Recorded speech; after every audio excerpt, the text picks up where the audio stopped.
News 24 ताजी बातमी ताजी चर्चा सर्व घडामोडींचा अचूक वेध घेणारं न्यूज चॅनल।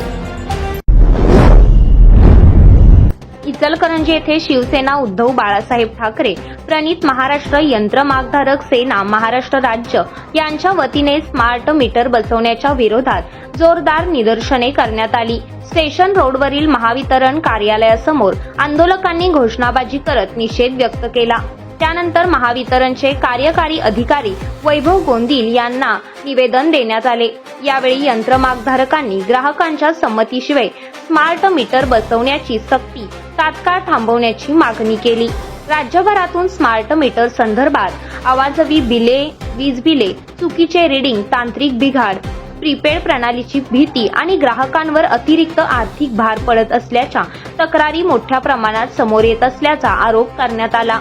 सध्या यंत्रमाग उद्योग आर्थिक संकटातून जात असून वाढती वीज दरवाढ, मंदी आणि उत्पादन खर्चामुळे यंत्रमागधारक अडचणीत सापडले आहेत। अशा परिस्थितीत स्मार्ट मीटरच्या माध्यमातून आणखी आर्थिक भर टाकण्याचा प्रयत्न होत असल्याने उद्योगात तीव्र नाराजगी पसरल्याचे आंदोलकांनी सांगितले।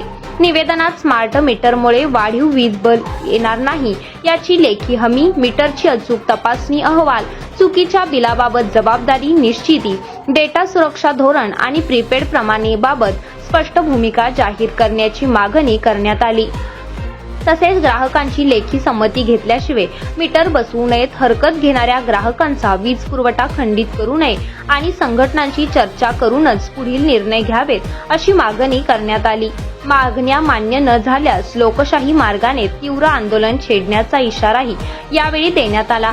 आंदोलनात नंदकुमार लोखंडे, शहाजी भोसले यांच्यासह मोठ्या संख्येने यंत्रमागधारक सहभागी झाले होते।